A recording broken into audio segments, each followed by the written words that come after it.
চল না একটু মার্কেটে যাই। কেন? আমার ফোনটা দেখ না ভেঙে গেছে, একটা নতুন ফোন নেওয়া লাগবে। ঠিক আছে, আমি কল ব্যাক করছি। হ্যাঁ, মার্কেটে যাওয়ার কি দরকার আছে? বাড়িতে বসেই তো ফোন অর্ডার হচ্ছে। কোথা থেকে? আরে বুদ্ধু, কোচবিহারেই রয়েছে।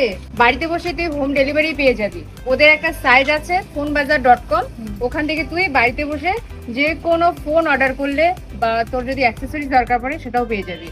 এবং এখন তো অফার চলছে। কিসের অফার? অফার বলতে তুই যদি 5,000 থেকে 20,000-এর মধ্যে ফোন নিস ওখান থেকে, তাহলে 500 টাকা ফ্রি ডিসকাউন্ট দিচ্ছে। এবং 20,000-এর ওপরে যদি সেকেন্ড হ্যান্ড ফোন নিস তাহলে কিন্তু 1,000 টাকা ফ্রি ডিসকাউন্ট দিচ্ছে। এই অফারটা 30শে সেপ্টেম্বর অবধি আছে। আর তোর তো মোবাইলটা আর চলেই না, তুই নিয়ে নে, বাড়িতে বসেই পেয়ে যাবি। বাজারে আর এখন যেতে হবে না, তুই বাড়িতে বসেই অর্ডার করে দে। তোকে অর্ডারটা আমি দেখিয়ে দিচ্ছি, দেখ আমার মোবাইল থেকেই করে দিচ্ছি। গুগলে যাবেন, গুগলে গিয়ে phonebazar.com ওয়েবসাইটে আপনাদের পছন্দ মতো ফোন সিলেক্ট করুন এবং বাই নাও এ গিয়ে তারপর আপনাদের অ্যাড্রেস লিখে তারপর প্লেস অর্ডার করুন।